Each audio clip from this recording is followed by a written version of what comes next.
Alrighty, welcome everyone. Thank you for joining Marketplace Strategy in partnership with Edgewater Research to present to you the third part in our Amazon Vendor Strategy series on new Amazon research trends and what they mean for the future of your brand strategy.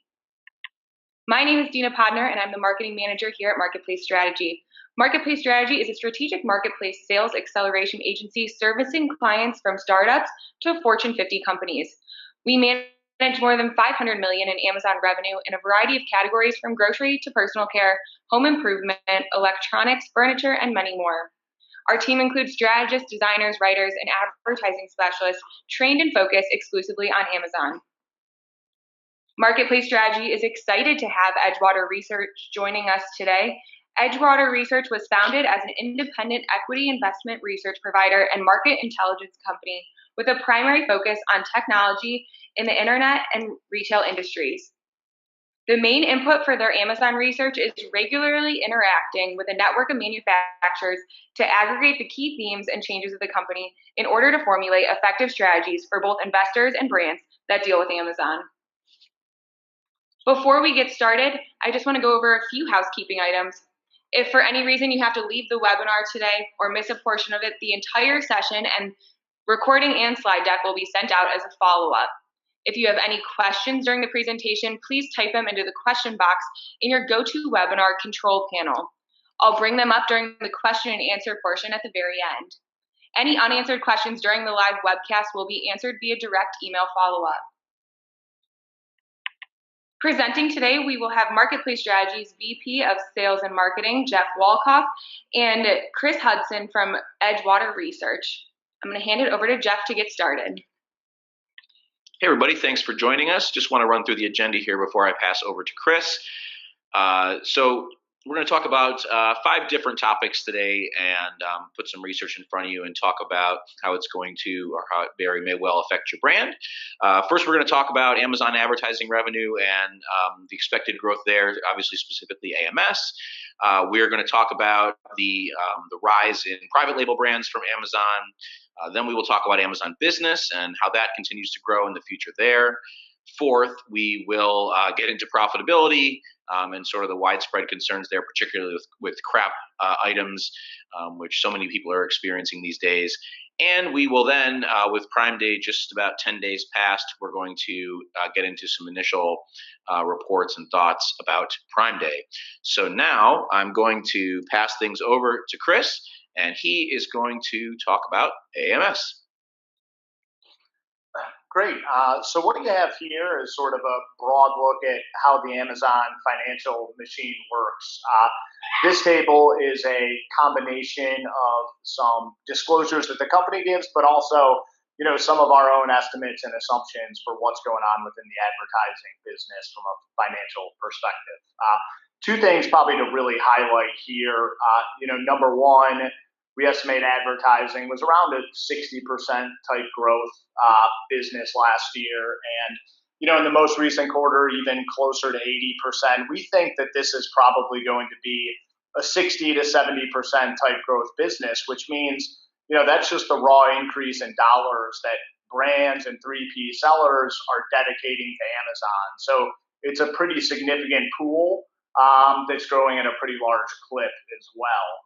If you look at the other main thing to highlight, we see this as probably a 60% type operating margin business for the company. So even with allocating some of that profit to the North American retail segment, that's the kind of growth in a profitable business that allows Amazon to invest the way they are and be as competitive on price as you see them today.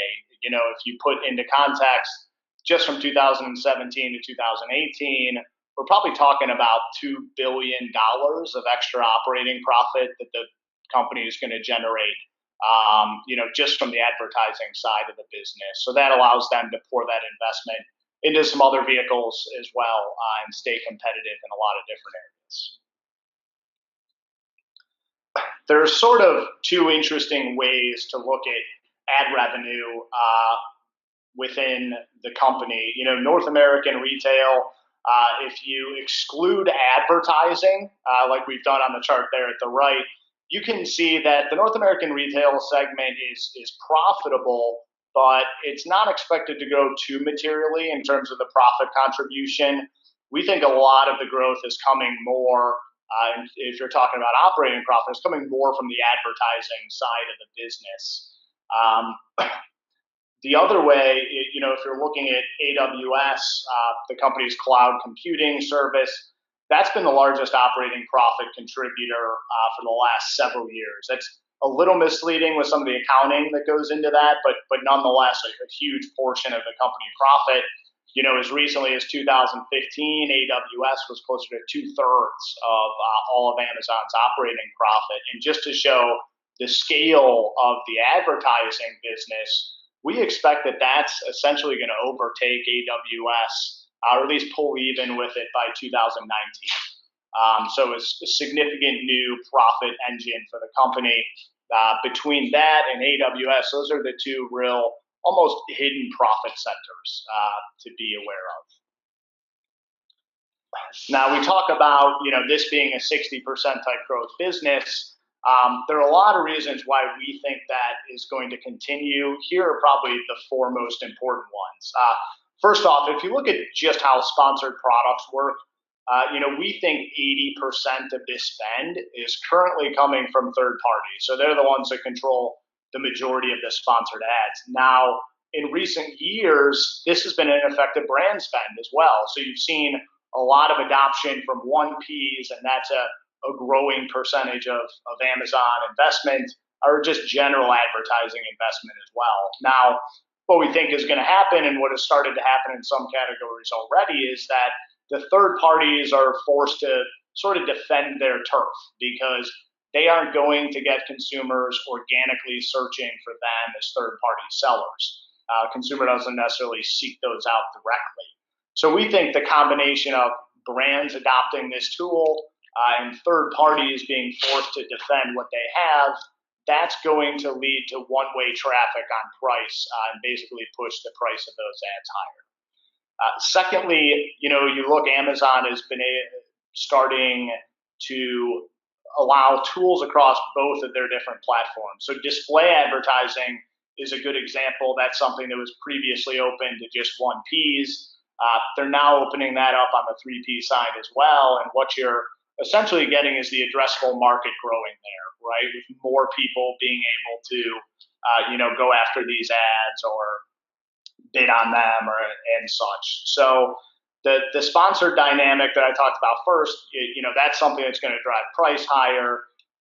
Commingling the seller and buyer tools, that opens up the addressable market. So you have a scenario where we think both, the capacity of ads is going to grow, but also the pricing on those, given the increased demand, is going to go up as well, which is part of the reason you get to a 60% type number.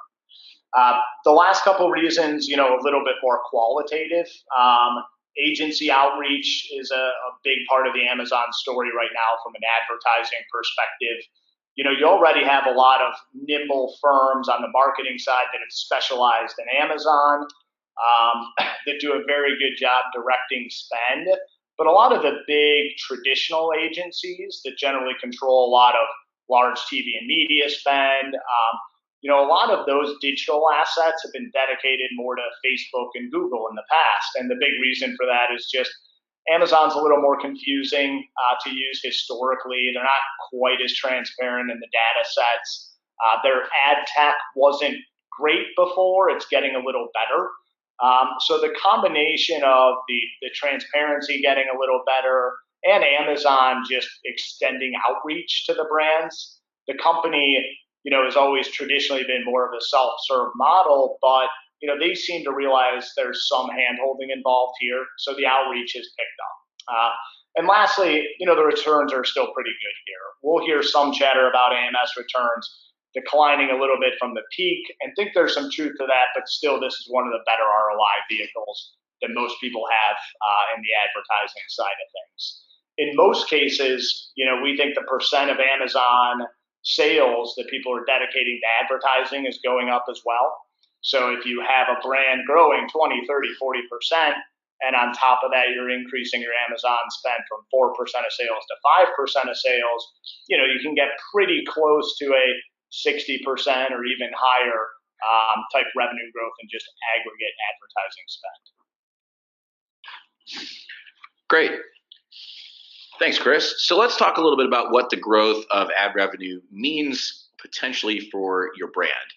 The first change that we're going to see, really, and we're already seeing, is the slowing down of the, what we call the amateur hour, I guess, in the growth of AMS, which, because of the limited functionality, limited ad types, limited reporting, and, frankly, limited competition, it was fairly easy to win on AMS up to this point. Everyone was kind of putting money up there, reading a few blogs about how to run different ad types, and coming back with huge ROAS.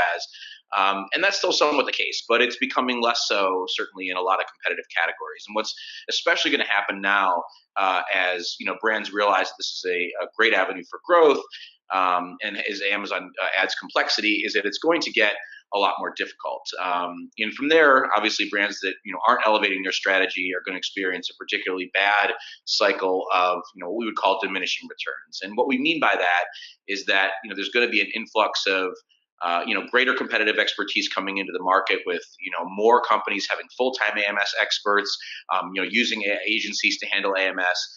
And in the hands of those people are going to be also expanded budgets. So because these companies are going to be continuing to expand this part of the business, since it really ties directly to sales. So, if you have experts with, I should say, one, if you have experts in doing these sorts of things, and two, they have a greater budget than you, they're going to be able to use that to their advantage, and they're going to be able to win.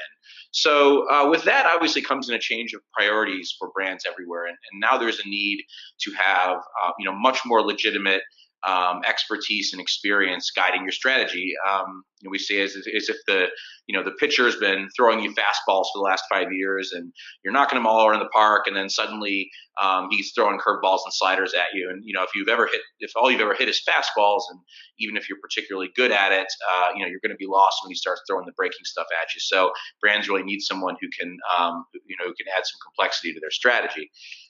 With all that, comes the need certainly for more monitoring and the more regular adjustment of bids, just to pick up a strategy overall. So, I think most brands with a true intent to succeed on Amazon at this point, obviously they're monitoring their campaigns regularly, but certainly anybody left over who still has sort of a set it and forget it mode is really going to stand particularly no chance to succeed in the long term.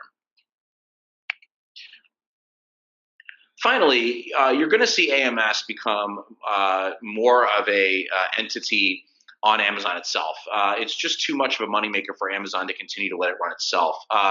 We're already seeing them begin to build a community, an infrastructure that's very similar to what Google has built with AdWords. So, for instance, Marketplace Strategy is now a part of Amazon's AMS agency partnership team, which is just starting to materialize, and is at this point kind of restricted to just a few Amazon agencies. And that's going to give agencies a direct line to AMS, and obviously that's going to encourage them to devote more spend on Amazon, which is exactly what Amazon wants, and the reason why they're starting these types of programs. So, very much it's going to become more of a part of the ecosystem, and especially even within the walls of Amazon.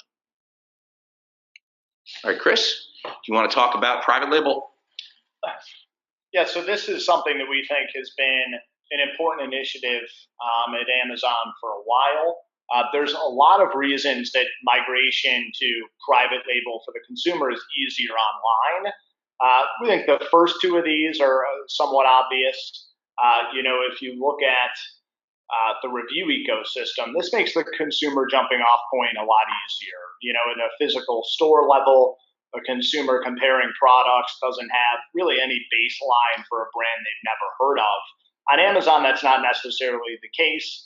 Even if it's a brand you've never heard of, if it's supported with a solid number of reviews and star rating, that can make the jumping off point a lot easier.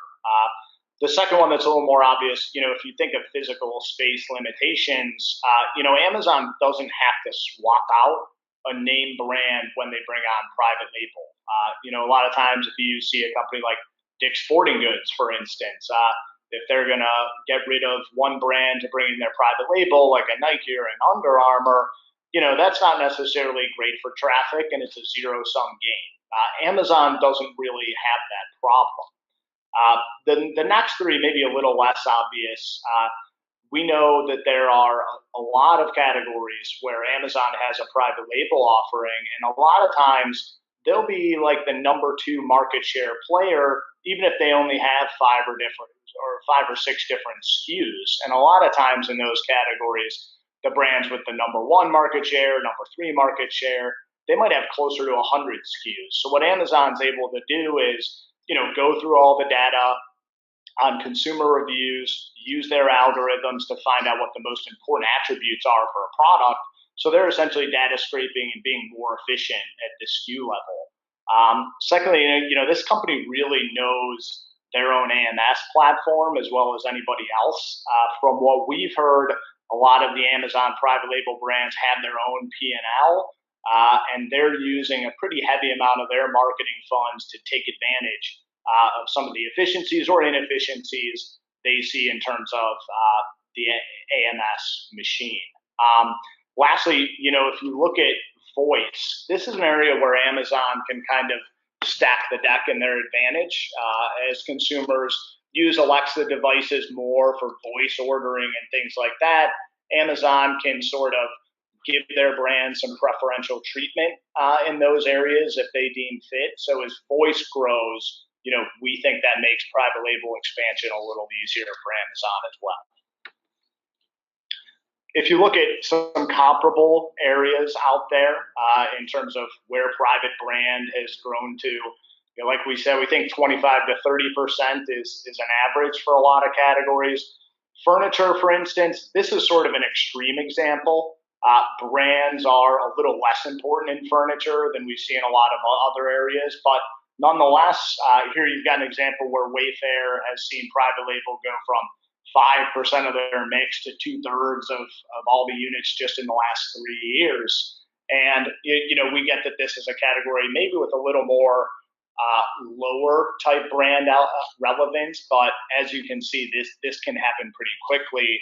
And there are a lot of categories that do fall into this bucket. Stitch Fix, this is a little bit more closer to the other end of the spectrum where, brands have tended to mean a little bit more on the apparel side of the business. And here's a company where they already have 20% of their mix being private label. It's not an insignificant number. They do north of $1 billion. So you could argue brands are way more important here. And even in a company sort of in their infant stages online, has gotten private label north of 20% of the mix. A couple other recent developments within private label to be aware of. We've seen the company using private label to address some categories that have had heavy crap out activity, cannot realize a profit. I think we all are familiar with this acronym at this point. So we've even seen some categories where Amazon had sort of walked away from or had at least deflected a lot of the traffic to the third party instead. They've started revisiting those categories with private label. Pet is a good example going forward. You think of a category like pet food that's not a great cost to ship ratio for Amazon. That's something that going forward could make a lot of sense for them in private label.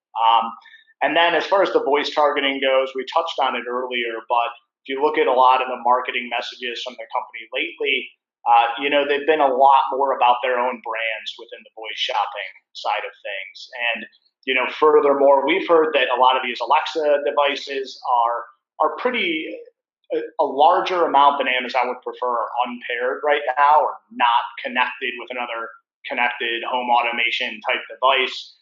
We've heard the company might be aggressive in building out their own connected home product and maybe even providing discounts as those are connected to the Alexa hub. The last thing we would expect to maybe see a little bit more of within private label, we've heard a lot more about the company reaching out to suppliers, especially footwear and apparel, but really all over the board in terms of maybe doing private label for Amazon. This is a tough decision for suppliers, partly because there's a sense that if we don't do it, then someone else will, and it's probably going to work. So, we think that ultimately you might see more partnerships like the one Amazon started up with Carter's towards the end of last year, where you essentially have, in this case, a Simple Joys sub-brand for Amazon.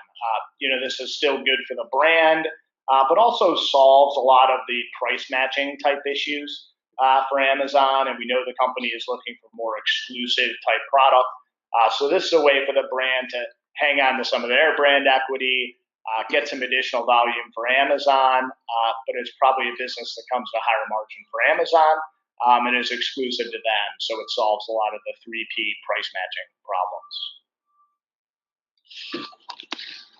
Great, thanks, Chris. So let's talk just for a couple minutes here about what the expansion of private label could potentially mean for your brand. So the first and foremost, if private label is introduced in your category, you very well may need to reassess your go-to market strategy. In other words, if you're trying to be the less expensive, the budget-conscious item, you are very likely in trouble because you're probably not going to win with price against Amazon's private label brand. So instead, the path to success is really going to be through branding and differentiation. So, while optimizing product pages is, at this point fairly rudimentary, it may be time to revisit that strategy and make sure that your content is not simply optimized for SEO, but that visually it is a really good and strong representation of the brand and the value proposition, and even more so that it's customized to the particular audience that you're focusing on, with that particular product or ad. So, this means filling your product image library, not simply with just sort of angles of the product, which is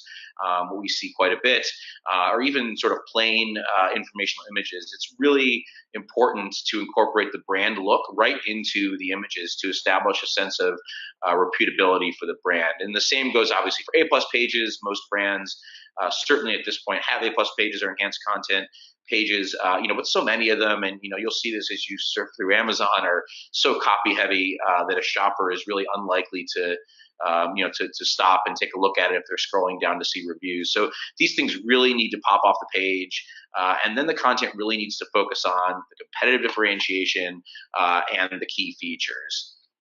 And ultimately, this all ties back to branding off of Amazon, on digital channels, other media, even in store, on packaging. If a brand is recognized and a brand is strong, it's far more likely to be selected over an Amazon private label. And that's certainly obviously the case if you're offering something that costs more. So, really this does all tie back in the end to the general branding of a particular, organization and its products. So, what we've said for a long time is you really need to start treating Amazon like your website. There's just so many national brands that we've met with just sort of observed that their product images, their A+ pages, and really their presence in general on Amazon are such that would never be acceptable on their website. Obviously everyone here has seen pages that are, not in the best shape as far as variations, third-party images, and that certainly is pretty widespread across bigger brands. So it goes to wonder why, it's okay to kind of have these, simple, kind of messed up, text-heavy, A+ pages and bad product libraries and things when that is actually where the product is being evaluated and purchased, and certainly that would never be okay on the company's website. So it's a good rule of thumb to start to treat Amazon and your product pages and accept nothing less than you would on your website. Finally, the best thing that you can do to combat private label is just get a head start. Private label brands, as Chris said, that Amazon's running, can pick up steam very quickly, pick up sales velocity very quickly, certainly much quicker than a typical listing. And, the only defense from that is to have strong listings to begin with. So, you need to have, lots of sales history, lots of reviews, good sales velocity. And, that basically just kind of protects you a little bit more when some of these companies some of these private labels, I should say, come in and start to build up steam. So the more you can do now, the better position you'll be in as these things enter the market and start to gain steam. All right, Amazon Business, Chris, can we talk about that? Sure. So if you look at, Amazon's always been known as more of a consumer company, B2C, but we've seen the B2B side pick up a little bit more. This is a small piece of Amazon, but not a small business. There's a lot of revenue flowing through this platform right now. And One of the strategies that's worked for the company a little bit is Amazon's been active in recruiting third-party sellers on the business side. These guys can offer a lot of times some lower pricing, and at the same time, it gives Amazon some visibility into what sort of SKUs and products are working at the enterprise level. If you look at why, I think sometimes the B2B side gets ignored from some suppliers, but if you look at some of the items that Amazon Business has had a lot of success with, these are not the traditional B2B type products. I think a lot of times brands are dismissive about what the appetite is for businesses with regards to their product, but part of the reason for that and why it maybe shouldn't be ignored is that small businesses is where Amazon has had a lot of traction, and these tend to behave a lot more closely with how a normal consumer would. So just because your product isn't in the traditional B2B landscape doesn't mean businesses aren't looking at it, especially when you consider that Amazon Business over-indexes with those small business customers. Thirdly, if you're looking at the small discount that you can give Amazon to get onto the Amazon Business platform, there's a rich payoff on data with that. We've seen a lot of instances where suppliers can offer Amazon a low single-digit type percentage discount for the business portal, and in some ways that gets you customer-specific data. So it can be a worthwhile investment to offer a small discount in exchange for the data. And this is a platform that we think it's $2.5 billion today. In 2015, that was $1 billion. So you've seen significant flow through this platform over the last few years. And, one of the pieces of feedback we'll get on that is, yeah, sure, that's a lot of growth, but not a lot of it is incremental. And, we would agree, but nonetheless, it's business flowing from one platform to the other. And on that note, AMS is rolling out within Amazon Business right now, and we think that allows for some valuable targeting of business customers, and it could even be on the cheap side from the get-go. Jeff talked earlier about amateur hour with regards to Amazon and marketing. We don't expect that to be the case for a long time on Amazon Business, but think there might be some inefficiencies right off the bat that would make AMS spend on the business platform a worthwhile investment. A couple things to keep in mind, with regards to B2B discounts. One of the smart things to do here is probably to go small. There are a lot of resellers on this platform, so a significant discount likely opens up, some price arbitrage opportunities where resellers will buy a product and resell it for cheaper on the Amazon platform, and then that creates a lot of channel conflict for a supplier. So what we have here is a good example. Post-it's a prototypical business type product, $9.99 on the retail side, $9.84 through Amazon Business, so just a 1 or 2 point discount. And even on the most extreme quantity, the discount's really only like 10% on a unit basis. So that's probably a good example where you give a small discount on the Amazon Business, a little larger on the quantity. It doesn't create a problematic type discount, but it gets the brand access to data, and is probably a good way to market to businesses. Great, thanks, Chris. So let's talk about the Amazon Business and how the growth of that is likely to affect brands. So the first thing that we need to come to terms with is the millennial takeover of business decisions. In your head, when you think about your potential B2B buyer, who's that person in your head? You're probably envisioning a middle-aged man or woman sitting at a desk paging through a catalog, and that's increasingly less the case on the B2B side. Few people under the age of 35 even remember a world without the internet, and there's nothing that millennial hates more than things like catalogs and paperwork. So as these people become decision makers, they're going to move every bit of the processes they can to being digital. And if the capability exists, you'd bet they're going to take advantage of it. More tactically, you need to make sure you're advertising to these people, obviously. So you need to make sure that your AMS campaigns, both business specific and otherwise, as well as your product page copy, enhanced content, back-end keywords. You want to make sure that it's speaking to these types of consumers. The keywords and the terminology that are going to be used to target B2B buyers is very likely different than that of an individual consumer. So at this point, I think if you're building B2B terminology and terms into your strategy, you're probably a little bit ahead of the game, but that will less be the case, especially as some of the Amazon Business Specific AMS grows.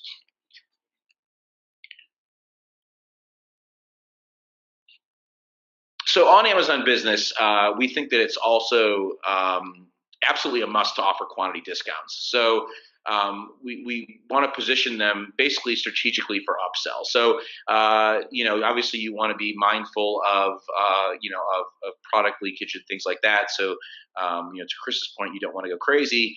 But it is very important on Amazon, especially to kind of try to tease people to order a little bit more.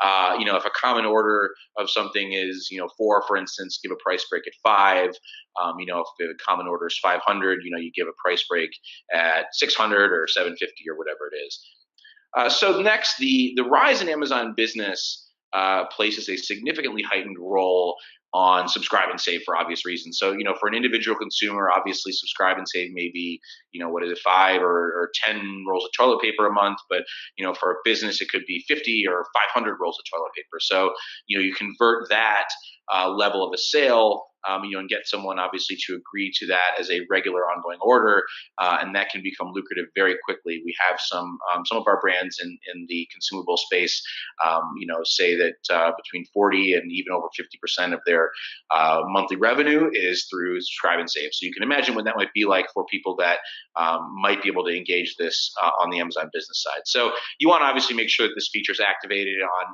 every applicable product. Another thing we've had a few clients mention to us is that they've seen success with Amazon advertising and programmatic display ads within Amazon Business. So if you encounter these opportunities, they certainly may be worth exploring. The costs here can be anywhere between $15,000 and $1 million. So obviously you want to evaluate them closely and do the best thing for your business. But anecdotally, we have seen these to be valuable in some cases. So it's certainly worth looking into if you're provided with that opportunity.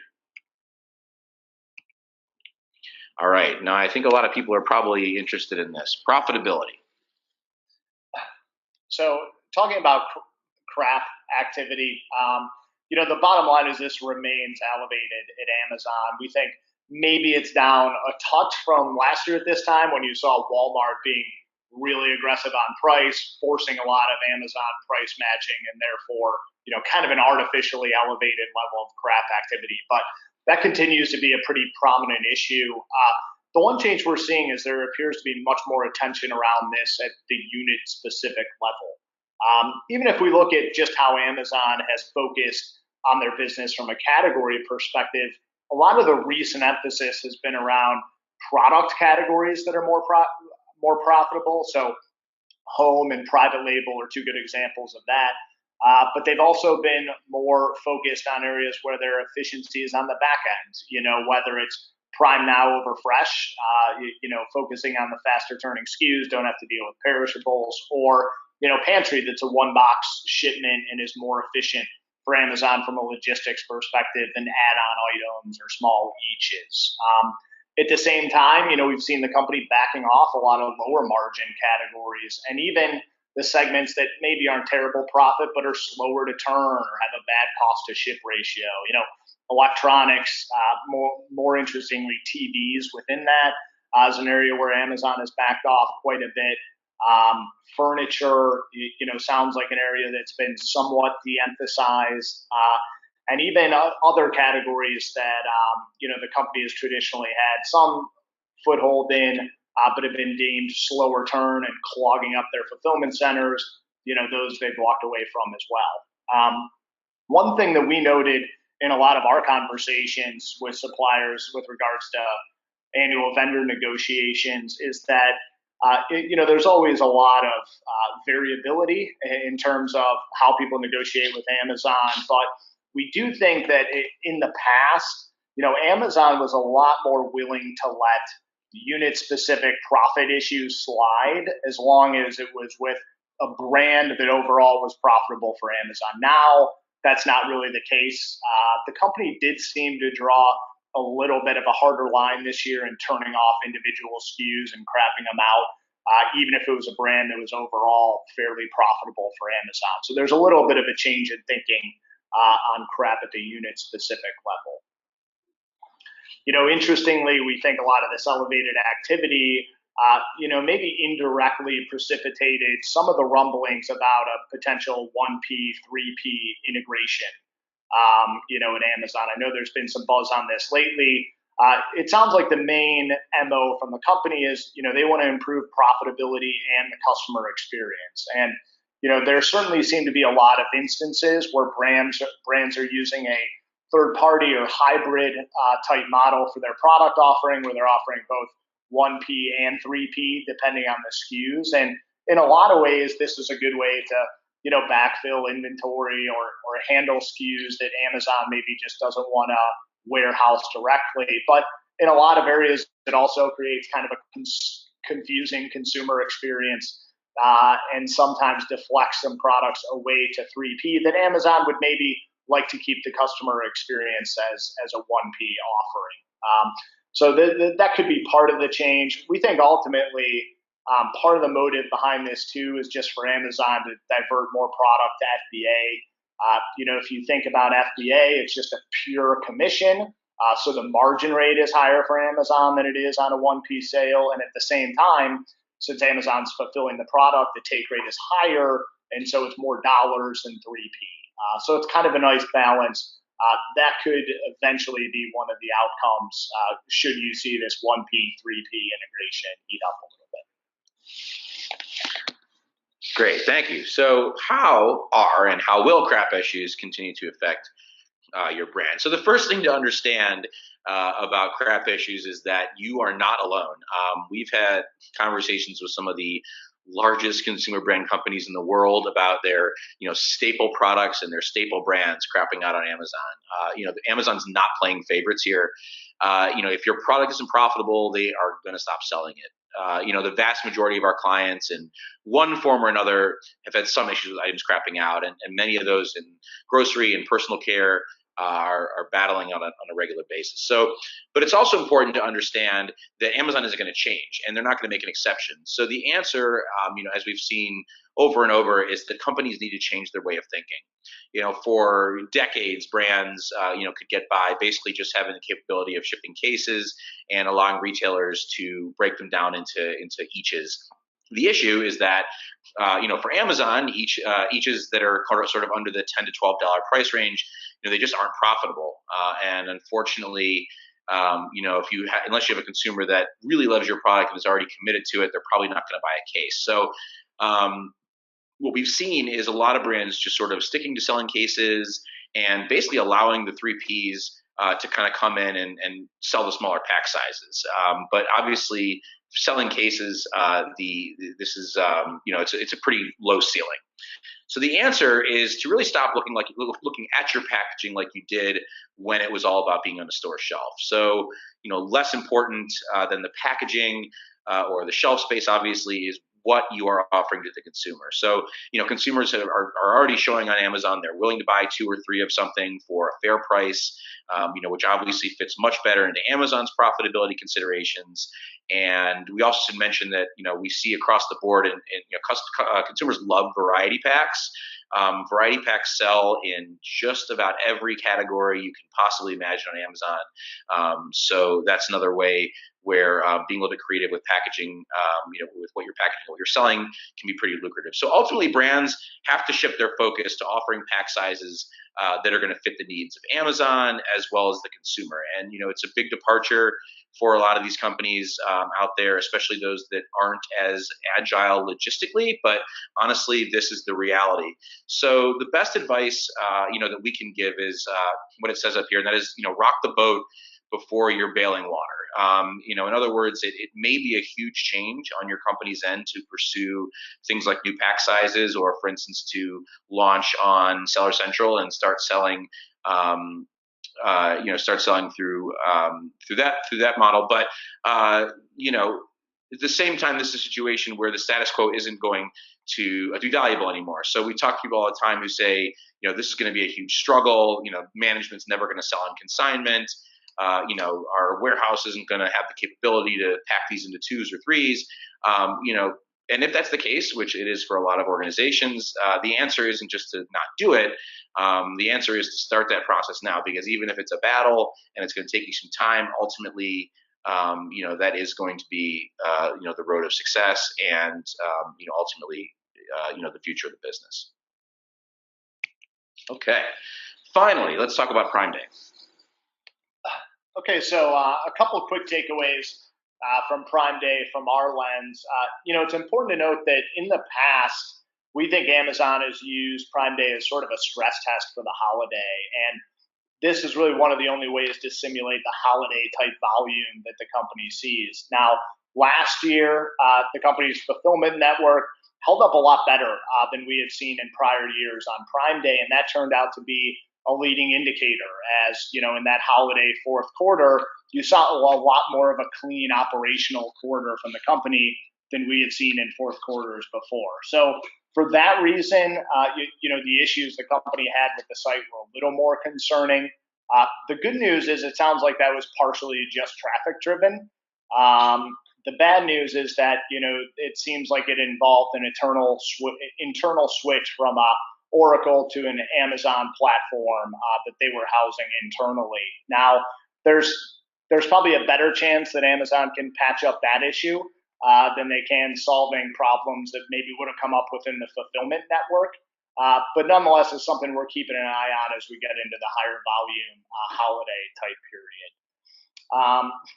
The other thing we heard is, despite the interruption, it still sounds like more than 70% of those Lightning Prime deals that the company ran sold out by the evening of even the first day. So even with some of that disruption, the traffic number was good enough that even with lower conversion, the sell-through was better than you would expect given that huge gap within the day. So we think that, revenue all in all was maybe not a disappointment for Amazon, but that outage created a situation where, total sales maybe weren't much better than some of the company's lofty goals they had around on that day.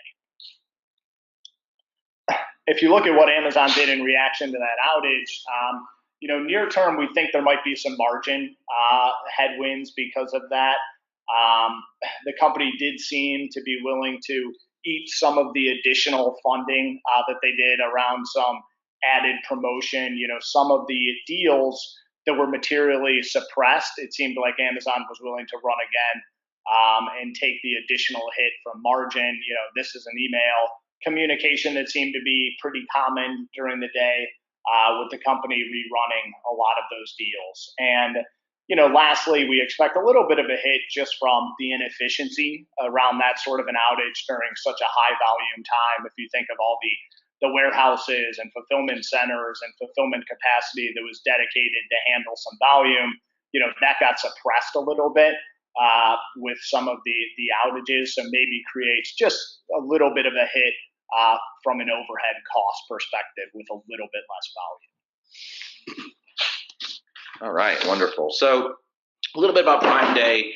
It's interesting. I talked a little bit with our strategists about, what they saw this year on Prime Day and have seen in the past. And what's sort of interesting, you might not expect, is that, we actually see reduced impressions and clicks on the typical AMS ads on Prime Day. It's very common to ramp up your spend on Prime Day, ramp up your bids and your budgets.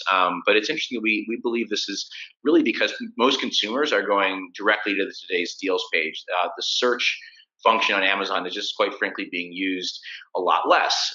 So that poses an interesting question about how you can make your best impact on Prime Day if typical AMS ads are not getting the same attention or not getting the same visibility as they would, even on a regular day on Amazon.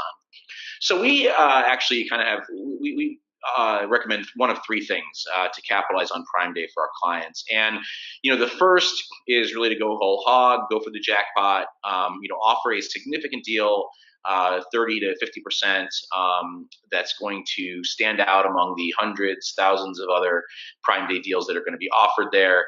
And this is obviously a situation where you're trying to just get sales velocity going, a lot of sell through, to hopefully some reviews. But you're really just trying to make a big impact, and even it's sort of a if you're breaking even, that's kind of the goal there. The second is to quite simply just get in the game somehow. So run a minimal deal, even if it's 5 to 10%, just so that when someone does go to the Prime Day deals, obviously you're going to show up. So, a lot of people that are shopping on Prime Days, they see that little box that says it's a Prime Day deal, and they don't even necessarily care to think about how much they're actually saving. It's just got that badge on there, and that makes everybody primed to buy it. So that would be the other way. The third is really just to avoid Prime Day directly. If you're not going to offer a specific deal and AMS is going to be your, the sole channel that you're going to use on Amazon, we recommend to increase your bids and budgets, not necessarily on Prime Day, but the days before, the days after, where, the traffic on Amazon has shown to be significantly increased. So a lot of times, if you're really looking to make a big impact, it's actually those days before and after where things like sponsored product ads are going to have the highest increases as far as impressions and clicks and so forth.